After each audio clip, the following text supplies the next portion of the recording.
you're new here. All right, cool. There that goes. Right, here's comments. Okay, all messages are visible, so we should be able to see if people start joining. All right, and we're just gonna get started here. So we're here today. This is my daughter, Kaiju, which is her nickname online for right now. And we are going to be talking a little bit about autism and AuDHD, or the interplay of autism with ADHD.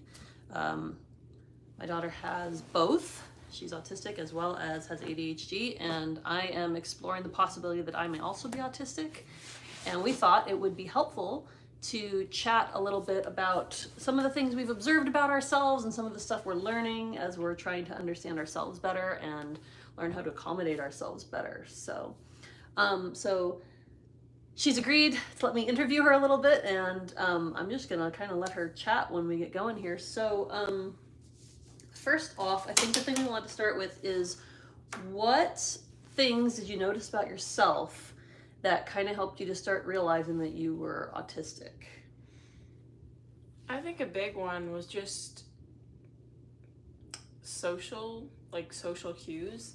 I am very much like the stereotypical autistic in that I do take things at face value, and I am a very serious person. And that's part of my nature. I like serious conversations because I like how they can change the dynamic of a relationship and make it stronger. Right.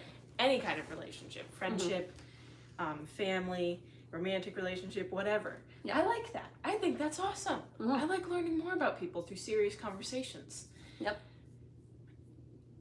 I have had people tease me in, just a nice little way, not a bullying way, just like a friendly little teasing way, like, oh, haha, friendly teasing. Sure. And I'm like... Loading. Loading symbol, right. Yeah. Dot. Okay. Like, what do I do here? And so frequently I would and my responses were just be confused or get offended, because I didn't have the default response that I think most people do of, oh, haha, teasing, haha, I'll tease you back, because I didn't know how to do that. Okay. And when I tried, it would go too far. Sure. Or it wouldn't go far enough, or it would just be awkward, so I'd just be like... Yeah, just puzzled. Puzzled and blinking, yeah, exactly. And my default response was basically, for the longest time, was just take it literally, get offended. And I've managed to change that into mild confusion or a little bit of teasing back, but it's still hard to know how to respond. Yeah, absolutely. Okay. So socially, there were some things you noticed, so that's one of them. Were there any other specific ones that you felt like really kind of helped you realize, oh wait, maybe this is not autistic, maybe this is not kind of just an ADHD neurotypical thing? ADHD or autistic? What are some of the things you noticed about yourself that... Well, ADHD is obvious with the not being able to focus, right, getting lost in my brain. Yeah, right. I swear, Daedalus must have had ADHD because... No. Right, yeah, it's easy. Getting overwhelmed by my own thoughts, because it's just like standing in a room full of people and they're all shouting and someone's singing Broadway over here really badly, and you're trying to pay attention. Here, hang on, I think I described it somewhere, but I don't remember how I described it. But it's like you're standing in a room full of people, right? And they're all talking super loudly all at once. There's like a ton of conversations, and there are like 4 different people trying to have a conversation with you. But you have to pay attention, and then someone calls you, and you have to pay attention to that call, and you have to talk to that person. But you don't want to shout into their ear, and the person is like whispering, and they're having something serious, and you're trying to pay attention. But that's what it feels like, trying to pay attention. The person on the call is whoever's talking to me at the moment, and they could be talking about something so serious, and I care about that person, I want to know what they're saying. But over here, there are like 4 different people singing Broadway karaoke, there are people loudly playing games over here. Oof. Someone's playing Megalovania badly on a recorder in that corner. Wow. Like, wow. Insanely distracting. Yeah. Okay. And that's something I don't experience. And I still have that with medication or without. It's great. Wow. Still. Okay. Wow. That's good to know. I didn't even realize So when that. I start talking super fast, my speech is matching my thoughts, which either happens when I'm tired, when you give me a Monster Energy, or when I'm out of meds. Right. Yeah. Or no, just that if makes I'm sense. excited. At which point, heaven help any neurotypical or autistic around me, or even other ADHDers, because holy crap. That happened on the car ride with Stag a couple days ago. Oh, okay. Yeah, you guys both started chatting and you started realizing all the ways you were similar, right? And he liked Gravity Falls, and we're both talking like this, really super fast about all these amazing things. I'm like this, and I'm sitting in the car seat like this, instead of, like this, right. or like this, or even just like this. I'm like this. Yeah. Right, and you guys were just enjoying each other, right? Yeah, you're just vibing together. And my sisters were like, please slow down. Yeah. You're just vibing together. Yeah, that makes sense. Yeah, that's something that doesn't happen in my brain at all. Stimming constantly. Right. I think a lot of things, meditation is often recommended for ADHDers. Mm-hmm. And I know that's just like calming down, maybe focusing on one thing. Mm-hmm. You could like play a video game and just focus only on the video game. Mm-hmm. But we think of it as having absolutely nothing in your brain. Now that I have described what our brains are like all the time, Mm-hmm. you can see how that would seem almost impossible. Yeah.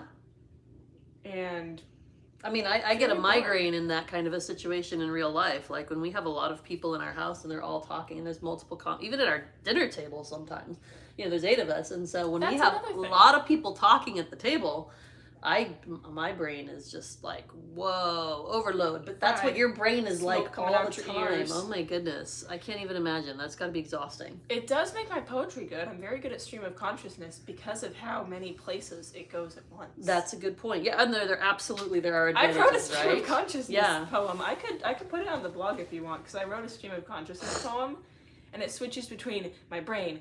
Oh my gosh, Hannah's playing Hamilton. This is what... that's what this reminds me of. Oh my gosh, Hamilton totally had ADHD. I can't focus on my English assignment. Right. Yeah. Just like no, that totally all makes at once. sense.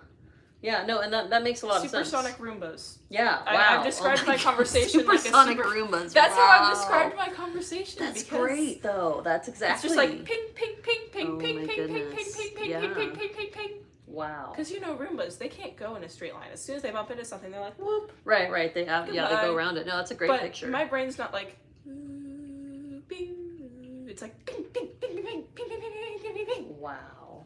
Oh my goodness, that's really something. Yeah, I know some of the things we noticed was that and this still happens even when you have medication now, but one of the things we noticed is that when you were in a book, it didn't matter if explosions were happening around you. Like when you were really engaged in reading something, we had to literally go over and like shake you, tap you, like make your eyes look at our eyes and get our like faces here for you to actually recognize we were talking to you. They would still be like, yeah. And because if you shake me because if I'm too deep in a book, you try to interrupt me while I'm reading like Aragon or Lord of the Rings, it's going to take like a full 30 minutes for me to process what you're saying. Doesn't matter if you have eye contact. That stuff takes focus. Right, yeah. Once you're in, you're just solid there, right? Yeah, exactly. Like there are some things I can dip in and out of. If I've read it before or it's like a graphic novel, I can be like, yeah, hang on.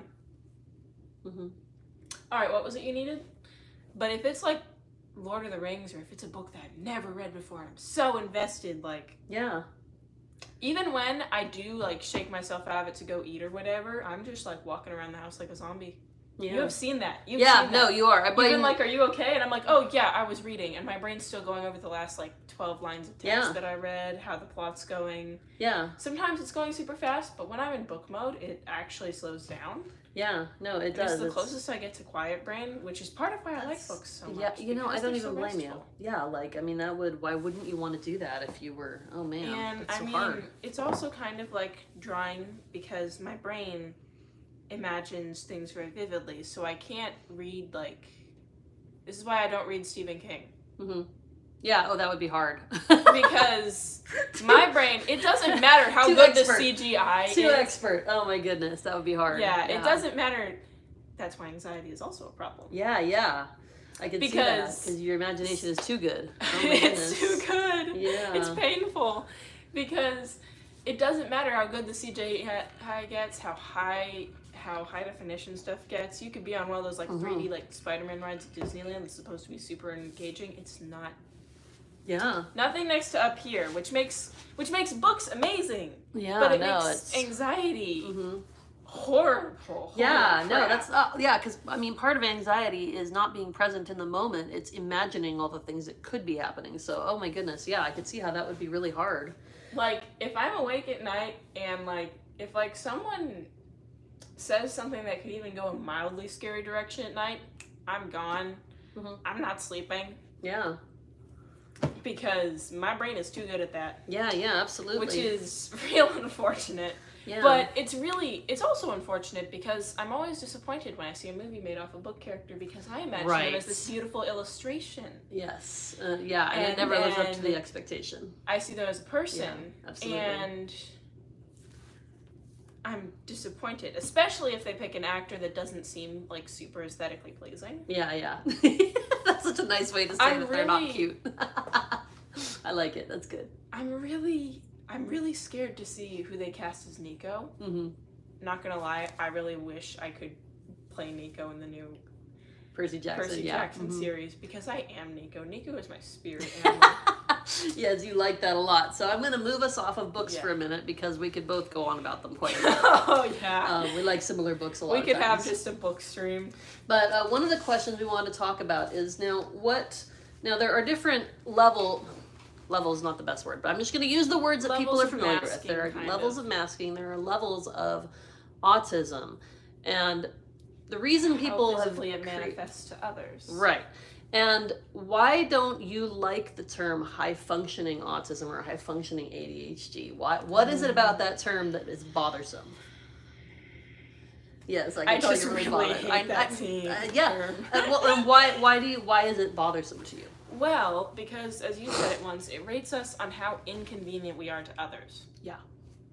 Which is rough. Like nobody wants to be inconvenient. I'm just going to give a moment for that to sink in how annoying that is. Yeah. This is the thing that we deal with in our brains. Right. We're the ones who are struggling the most, probably. Right. Definitely. Definitely, yeah, absolutely, yeah. Like, is it annoying for others? Yes. But we're the ones who are struggling the most. So, like, using a term like high functioning or low functioning, it rates us on how inconvenient we are, and it's so... And I'm sorry, I was distracted because someone came and then they left. Yep, that happens. It's really annoying, especially because if you're rated as higher functioning, that they'll think you need less help. That means you're masking more. That means you're more exhausted. Yeah, absolutely. It's like, I often compare masking to, I think I both compare it to feeling like a psychology student, and in my head, I often compare it to acting, except you're just improv all the time. Wow. And... Improv is the worst for me, by the way. I was in speech and debate, and it was so hard. No, I much prefer a script. I could not. And high functioning means that you're a better actor. Right. It means that they don't see what it's costing you. What's going on in here, but it means that there's lots of energy putting into it. If you have to rate us on how autistic we look, right, hate that one, but it does kind of make sense because you can look at someone and see they're like stimming or whatever, and you're like, oh, right, that's obviously an autistic person, right? Sure, like that's that is okay, fair, right. If I was doing this and someone says you look autistic, I'd be like, well, I am. Yeah, good observation. Absolutely. But, like, if you have to rate us on that kind of stuff, I would prefer, personally, like, high masking versus low masking. That's a much better term. Because it still shows that we're masking, and it still means, hey, we still dealing with stuff up here. We are still struggling. It just shows that we're, like, better, or that we're trying... I'm not going to say trying harder, because we're all trying our hardest. Some of us just struggle more with masking, but that we're masking in certain areas. But it still shows that you're struggling and that you're trying to fit in, which we shouldn't have to, dang it. Yeah. And it validates your effort and your struggle. It says, I see that you are struggling and that you are really trying. And it's not as, like, high masking would show that, hey, we're doing a lot of masking, which means you're going to be really exhausted. So, like, if your kid is high functioning, aka high masking, and you know them pretty well, you probably know that they're going to be pretty exhausted after being around people. Yeah. It doesn't matter if they're an extrovert, they're going to be exhausted. Like, I love people. Even when I'm around the people who I am closest to, like my favorite people. Mm-hmm. Like, I can be around my best friends for a while, and I can really enjoy it, but oh my gosh, I am so dead afterwards. Right. Even though I don't have to mask as much around them. Sure. And even though, like, I try to bring the masks down, they can become automatic, and then you don't even realize why you're so drained. Yeah. It's great. Yeah, no. Well, and I mean, that's part of it too, right? One of the issues we ran into, which led to us trying to understand more of how you were handling things, was when you have to mask all the time, you burn out so much faster. And that was one of the issues we ran into when we had you in public school, was we had trouble getting you accommodations because although you were really having a hard time, like, you were exhausted all the time, but because your grades looked good and you were managing, I was exhausted all the time. Yeah, I mean, your grades were looking amazing, and so it was so hard to get accommodations for you and to get help, and even to communicate that to the staff, that because she looked like she was doing great and her grades were great, it was so hard to get the help we needed because all they see is, hey, she's performing well. My grades are great, and I'm showing up to D&D, so I must be fine. Yeah, but like the exhaustion and the additional anxiety and the lack of sleep and like all the things that were symptoms. Oh my gosh, the lack of sleep. All the symptoms of ADHD and all the symptoms of autism. If I had accommodations, I bet I would have been taller. Yeah. Less stress, less lack of sleep, taller.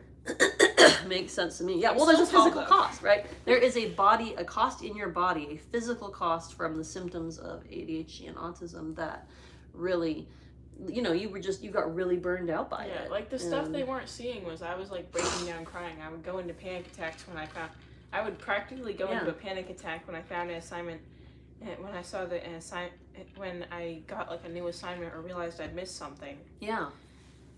Like, I'd be like, oh my gosh, I'm so close. And then I think it was, I was writing and I was like, oh my gosh, I'm so close. And then I found something and I was like, no. And you were like, hey, it's fine. We got this.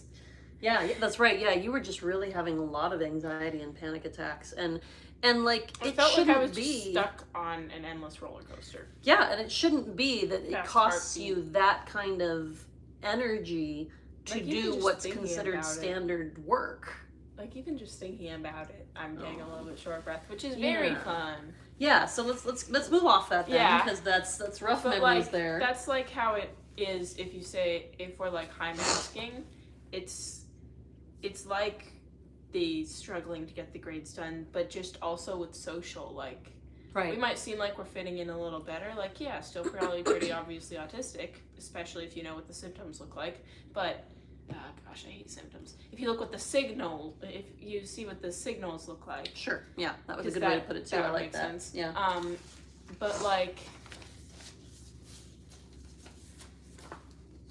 it has a huge cost, and that's what a lot of people don't see. Yeah, it's costing you. Yeah, I mean, your mental health was really deteriorating, and it was scary as a parent to watch that because there's this societal pressure that everybody has to do school at the same rate, in the same order, at the same time in life. I genuinely didn't know if I was going to make it to college one way or another. Yeah, either it was make scary. it to college, like, burn out first, or make it to college, like, I didn't know if I was going to live to see 21 with the level of stress I was at. Yeah, you were just so stressed, and it was really hard, too, as a parent. And so, I would make it to summer. I thought I would just collapse. Yeah. I genuinely, like... No, I know, you were just having such a hard time. 3 days until school was done, and... Yeah. I was really excited to go to the camp, but I really didn't think I was going to make it. Yeah. Yeah, it was really hard, and so we're really... So what we've done is we've taken time and we are homeschooling again and giving Kaiju some space to recover from that level of academic burnout. Mm-hmm. And this is a real risk issue with high masking, or, sometimes they're called high functioning too, or level 1 autistics. It's a huge, and with ADHDers as well. It's that, right? Do I get more XP? Right. Do I get like a free stim toy? You totally should. I think should. so. Yes, absolutely. I should. Yeah, but this is why it's a challenge, You should right? get a Because free, like, stim toy or weighted blanket with your diagnosis of autism. you know they should do that. I agree. They're like, 100%. They're like, you have autism. Right. Here is your weighted blanket. Sure. Well, and you've talked about here how one of the questions we were going to talk about too is the autism spectrum. It's not really linear. They call it a spectrum for a reason. Like we make these levels, which makes it sound like a line, but it's not. You think it's like a slider, like a color slider. Sure. It is not. It is like a color wheel. Right. And the different aspects, the wheel is sectioned off like red, green, blue. I feel like most people learn this in school. If you don't, it's like very basic color theory. We've got like primary, tertiary, etc. But I'm not going to talk about that now because that's a whole other info dump. Right. But info dump, I love it. It's like a color wheel, and each little aspect, each little segment of the wheel is something that we deal with, that we struggle with more than neurotypicals do. Right. And we've got like social, we've got emotional, sensory. There was another one. I have to check my notes. Yeah, we've taken some notes to make sure that we're not forgetting things. Several notes. Right, but yeah, you were talking about like it's more like a wheel, like a color wheel. Motor skills, sensory, perception, social, and and then there's like, you'll see that there's like, if you look it up, there will be like either little marks in different spots, and you're gonna be like, what's that mean? Well, the closer to the center of the wheel it is, the more, I believe it is, the more obviously autistic you are. Okay. Or just, That's a good way to put even if like you're not masking, that might just be a thing you also struggle with more. So like, I struggle a lot with sensory issues, so for me that would be down here. Sure. Near the middle of the wheel. Okay. Going with the wheel thing, it would be like down here. Right. I don't struggle as much with motor skills, I think. I don't think I'm kind of clumsy, but not super clumsy, and I can draw pretty good. I can like type. I can do pretty precise tasks. I'm still clumsy to a certain point, but I'm pretty good at stuff. Right. So for me, that would be more like way over here near the outside. So like it's kind of like a volume bar, and the higher the volume bar is, the better you mask, or the more, or just the less you struggle. And the lower the volume bar, the more autistic you are, to put it simply. Right, sure. And the more support you need too, right? I mean, the more support you need in that area, and probably also the harder it is to mask. Right. Well, and this is one of the difficulties with neurodivergence, right? This is one of the difficulties both with ADHD and with autism, is that it's really difficult because there are the what used to be considered the stereotypical autistics who really need significant support to survive life. Like there are those kids and adults who may not be able to manage life on their own simply because they can't remember to feed themselves, or they are really struggling with motor skills. Like there are those, but there's this whole huge demographic of people with ADHD and autism who they look like they're doing pretty okay with life, but the cost internally can be so high. And I've discovered that I think it is when people say you don't look autistic, they mean you don't look one of two things. Either you're A, Sheldon Cooper. Right. Or Donatello from Ninja Turtles, if you like Ninja Turtles. Super smart in the math aspect, or like good with tech, but not really good with social, no emotions, no empathy. Right. Doesn't like people. Right. And nobody wants to be seen that way, because it's like basically just, is it okay if I curse here because it's blunt? Sure. It's just genius asshole. Right. That's it. That's basically it. Yeah. Or what you said with the one who can't like work with stuff. And that, I think the most obvious character for that is the character from, I think, the film that Sia made that was called Music. Oh, so many autistic people hated that one. It was no. And a lot of autistics don't look like that because we're masking, because we're supposed to fit in, because either way, society hates us. Right. Well, it just does. And it's interesting because all the examples you've brought out there so far, I think, are male presenting, right? And that's part of the problem. That's there another are problem. so many girls and women who have these traits. White, young, cisgender, heterosexual boy. Right, exactly. 6-year-old boy who's running around. So it's women not, are socialized it's totally not differently. Yeah. It's not, in my case, 11-year-old girl who couldn't pay attention for 3 seconds. Right. Struggled with everything, attention, struggled with and putting was attention. zoned out. Yeah, exactly. But could remember every last detail down to, holy crap, I remembered his entire name. Hiccup, Horrendous, Haddock the Third, the Hope, and Heir to the Harry Hooligans. I only remember that because I recently reread the books. Nice. She would ask me to do the laundry. I would leave the room. It's gone. Yeah. Well, to be honest, even as an adult, sometimes it's gone that fast, but yes. Yeah, fair. Someone would ask me, someone would mention Hiccup, and I would just spew out the name. Hiccup from Hiccup from the How to Train Your Dragon books. Yeah, the books. The Someone books would ask notice. me, the books. Books. Yes, books, right. Books are better than movies generally, but Books. Right. But, like, I would spew out that whole super long name. I could remember the exact way his hair was described. Mm-hmm. Yeah. Well, and, like, you would have these things that you would go so deep into. I mean, I remember there was a time you were really into Egyptian mythology and everything Egypt, and yes. you would have I so love much mythology information. Well, yeah, I mean, it's not like it goes anywhere, right? And, and you got into mushrooms, and, like, there's been these things that you've really gone deep in. And so currently it's Epic the Musical, which is pretty popular right now. And like I sing it all the time. I don't shut up about it. Yes, you do. You sing it a lot, but that's okay. And like I considered reading the original Odyssey, but then I remembered that Greek mythology is not really PG, and as I said, there's an issue with the imagination thing, and I was like, you know what, maybe not. Yeah, too much of a graphic description. I already kind of know how it goes. It's fine. Right. Well, and why is it, do you think, that autism and ADHD are more commonly diagnosed? Because that's one of the questions we're going to talk about too. Why are they more commonly diagnosed in boys? What do you think are the reason for that? Well, first off, they just straight up didn't study girls for the longest possible time. I mean, yeah, that happens in medical field all over the place, right? That's not unusual. They didn't study anyone who wasn't like a young white male. Right. That was all the first studies on autism, yeah. And even on ADHD too, right? Oh my gosh, yes. Both, yeah. But also just, I think a lot of it is society just, you know, there's a lot of stuff that still hangs around from like the 50s. Yeah. And I'm very salty about it, and I will always be salty about it, and this is a pet peeve of mine.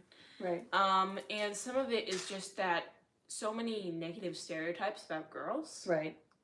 So when a girl shows, like, when a girl can't remember anything, it's a stereotype of, like, ditzy female. Right, yes. There's almost an assumption. If I was blonde, yes, I don't think, man, that it would be even worse. Yeah, I mean, in the 90s when I was growing up, blonde jokes were a big thing. And there was just this assumption that women are somehow ditzy or something like that. And so if a girl shows that kind of symptom, it's more likely to be dismissed as she's female.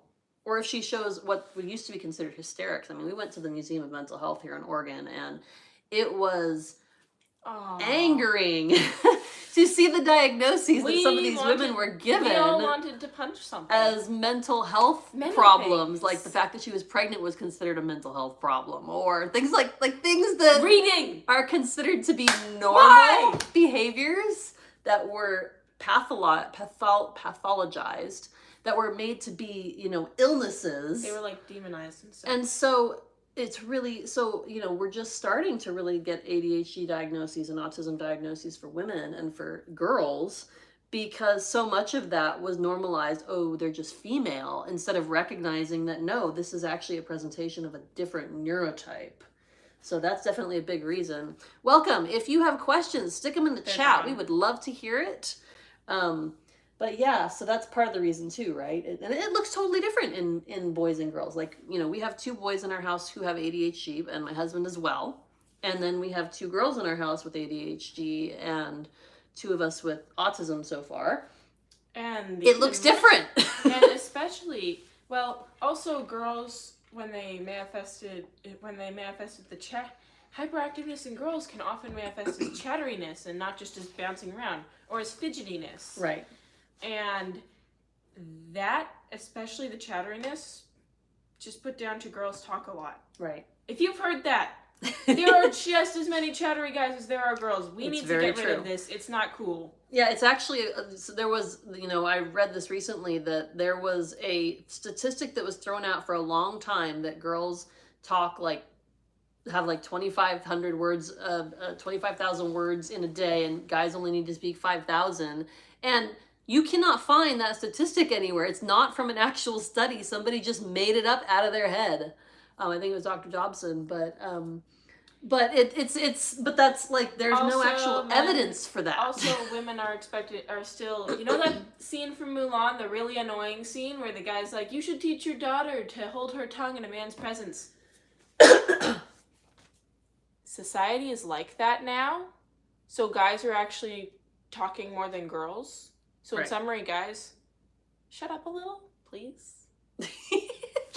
Right, talk. we as she said, we get salty about this sometimes, but Girls there can are talk. a lot of Guys can talk. Let's be fair though. There are a lot of There are a guys lot of who great guys. There are a lot of amazing guys. And we doing love amazing you. at this. Yes, we appreciate. And we love you people. Let's keep see. being awesome. Okay. And then there's one other question we want to talk about before we wrap up for today, because we've been going for about half an hour, so we want to keep this at a level that people can take in slowly. Why is it, do you think, that people choose self-diagnosis for autism or even for ADHD too? Why is that? What's the appeal of doing a self-diagnosis as opposed to going and getting a diagnosis? Well, to put it bluntly, a lot of people do it because they don't want the doctor to just tell them they're delusional. That is very true. Or to diagnose them with the wrong thing. Which happens a lot, yes. And a lot of people also can't afford it. Right. There are a lot of the people who do the assessments for autism. It costs money. Yeah. You have to find a doctor. A lot of doctors won't diagnose people over a certain age, or people who aren't white, or people who aren't cisgender, right, or people who aren't they'll assume it's something else. Yeah. Or people who aren't boys. If you again with the stereotype of the small white male. Yeah. Right. So a lot of them just straight up won't offer those. And even if you do have a child who fits under all the little stereotypes and you're getting them diagnosed when they're 6, yeah, even if you're following the ideal thing that the psychologists will listen to the most, it's still really hard. And a lot of people just can't afford it. Yeah. And you can get an assessment, and then because you're masking, they'll say you don't show enough autistic traits to be counted as autistic. Right. The frustration and then you might have to get another assessment, but you might not have the money to do that. People also won't do it because some states actually I think I looked up and there were 11 of them. Not Oregon, thank heavens. Right. They keep a government list of registered autistics. Yeah. There are places where it is the law that if your child is diagnosed as autistic, you have to register them. And, the official reason is so that they can give you resources faster, so that if you're I'm autistic and I need help because life is hard when you're autistic, because it is. Right. When you're living in a society that's not built for autistics or neurodivergence in any way, it is difficult. It is going to be more difficult. Welcome. Questions in the chat, please. We'd love to hear them. But yeah, so they choose to self-diagnose. So but the government keeps a list because they can be oh yeah, you did get diagnosed. Here are your resources. Yeah, exactly. And they're gone. It's okay. It's fine. But it's still sus. Yeah. I have read enough science fiction to be suspicious of right, that. we are very suspicious of those things. We don't know. It's concerning. This is giving X-Men well, vibes. and someone call Wolverine. Yeah, and in the current political climate, you're starting to wonder is it safe to have an official diagnosis? If you have it on paper, definitely. Is that a liability for you? People will also discriminate against you if you have an autism diagnosis. There's unfortunately a lot of medical discrimination. Right. People have had, the do not resuscitate card thingy, where right, it's basically just if I collapse, just let me die. Right. Which is appropriate in some circumstances. There have been situations where autistic people have been given one of those without them asking. Oh, wow. One of those. That stinks. That's not cool. So yeah, there are risks. Is great. There are people who will just be you don't get an opinion because you're autistic and you struggle with life and therefore you're stupid. Right, yes. There's the assumption that they're intellectually that their intelligence is lower, when in reality, a lot of times it's higher. It's just that you struggle with other areas of life. So I struggle with finding the words right to put out the intelligent theory that I just had about something. Yeah. Which I get on a daily basis. Yeah. I will say we've had that. Yeah, exactly. You've seen that. Right, struggling, right, lack of words for a certain thing. I think it's called alexithymia or something Especially like with that. emotions, Trying expressing your emotions. Trying to find the words. And it's interesting too, because we are very articulate in writing a lot of times. If we have time, coming out with the right words really does work. It's just we can't always do it in the moment. It takes a lot longer. And sometimes we're good at just like talking. Mm-hmm.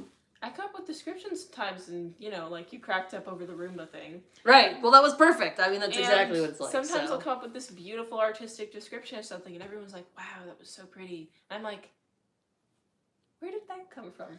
Yeah, it's well, and that's part of it too. I had someone say that I talk like a certain way, and it's kind of like rhythmic and poetic, and if they'd love to read some of my writing, it was Stag. He's awesome. Yes. That was the first time I'd ever heard someone say that, and I thought it was really cool because I didn't realize you could hear that someone writes poetry by the way they talk. Yes, a lot of times that's true, and it's they might choose self-diagnosis because of discrimination. They might choose it because it might be harder to get a job with that on on paper. Sadly there are disadvantages to having a diagnosis, and so. They might just choose self-diagnosis because they can't find a doctor, because they can't afford official diagnosis. Sure. Because they're scared to diagnose. Or just like in our case, we just haven't really had the time. But we're like, this makes enough sense that we've rolled with it. Yeah, well, and nobody wants to be gaslit about their experience, right? Oh, absolutely not. Because a lot of these things... And it's a huge process to have to go through. You have to accept that you are not like the rest of society. Yeah. And that life is always going to be harder for you than others. So if you're feeling sad about getting diagnosed and everyone's like, but it's a gift. Right. You are allowed to be upset. You are allowed to mourn the sense of normalcy that you always had that has now been lost. Right. You are allowed to mourn if you got diagnosed as an adult and you're like, wait, I could have been getting accommodations. I could have been nicer to myself this whole time. This is what's going on. There's not something wrong with me. I'm just different and society's not built for me. Right. You are allowed to mourn for how long you struggled. Yeah. You are very allowed to mourn with that. If you are mad at society, that is valid. Absolutely. Yeah, well, I mean, be angry. It's okay. Yeah, there's an injustice aspect of it too, right? And that's funny because that is something that, especially autistic and neurodivergent people, so ADHDers as well. OCD, Tourette's, etc. All those things. Yeah, injustice. Like a lot of times there's a very strong moral compass of being against injustice of any kind. And so when you finally realize that that's what you've lived through, and then you come to diagnosis, you're like, life has just been hard, and grief. It will always be hard, but it could have been a little less hard. Right. I could have gotten medicated earlier. Right. I could have gotten so much help. Right. Well, and nobody wants to be told that your experience isn't valid. And when you're diagnosing, that's the funny thing people don't realize about some of these diagnoses, ADHD, autism, OCD, bipolar, any of these, so much of it is based in what you experience. And no one else can tell you what you're experiencing inside your own head. And also, a lot of times you can get diagnosed and you might get misdiagnosed because there is so much overlap in these things, which is part of why it took so long for us to figure out I'm autistic. Because I have attentive type ADHD. ADHD, zoning out and getting lost in my brain, looks a lot like autistic. I am so overstimulated, everything is too loud and the lights are too bright that I just cannot stay present for 1 second longer. I'm going to implode. Well, and they play with each other in ways that we're still trying to figure out. So I think we will address that in that sometimes. Yeah, I think we will address that in another video because that would be really good. Yeah. Any closing thoughts you want to offer here? Well, if you get self-diagnosis, don't listen to the people online who will say you are invalid. Right. Self-diagnosis doesn't work like, this would be a fun thing to claim for attention. Absolutely. If I had to fake something, I would fake something less painful. And something useful. I want to go to art college. This is not helping. Right. Why? Right. It's going, this is what I've been dealing with my whole life. It has a name. Yes. It's treatable. Yes. Yay! Right. Also, hi, welcome. Yeah, welcome. If you have Hope you're having a questions, good we'd love day. to hear them in the comments. Yeah. So and guess what? They actually did a study, and 70% of the autistic community does believe self-diagnosis is valid. Mhm. So do not listen to the salty 30%. Right. If you Well get said. self-diagnosed, that's okay. You are valid. If you're like, I'm autistic, and you didn't get an official diagnosis, I'm not gonna go get a diagnosis. Hello. Welcome. I'm not gonna go get a diagnosis. You're not autistic. I'm gonna go, I'm glad you figured that out. Can I get you like a stim toy or something? I love that. Yeah, get me a Like, stim toy. that's- That's great. Yes. Get you something to help you with stimming, or a weighted blanket. We were saying they should give out free weighted blankets when you get a diagnosis. They really should. Yeah, no, that's good. And they're gone. Oh Yep. well. It's alright. All right, well, we are wrapping up here. If you have any questions, please drop them in the chat. We'd love to answer them. If we don't answer them here today, we'll probably answer them in another video. But yeah, so I think that was what we were hoping to cover for today. I mean, we talked We had a about nice self-diagnosis. We talked about symptoms of autism and ADHD, and we'll chat more about it again soon. But thank you for showing up, and we hope you're having a great day. Leave questions in the chat or email us, and we'd love to do a video on whatever your questions are. And